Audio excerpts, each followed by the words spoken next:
So this product by Blendy, my bottle stick, is just that. It's a stick of tea that you insert into an empty bottle, add water, shake, and there you go.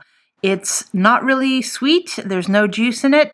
I don't think there's any added sugars, and there's no caffeine either. And I have the peach flavor here, I believe, yes? But you can get acerola and other flavors. Now you can add your own sugar to this if you wish, your own agave syrup or whatever you want to use, sweet and low or stevia, to sweeten it in a more healthy way. But I prefer it just without any flavor at all. It dissolves very nicely, by the way.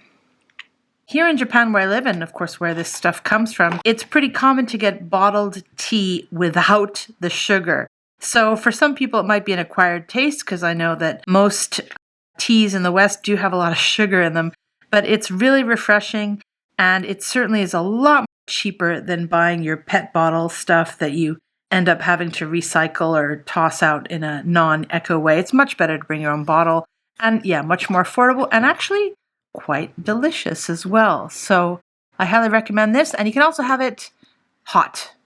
Great product.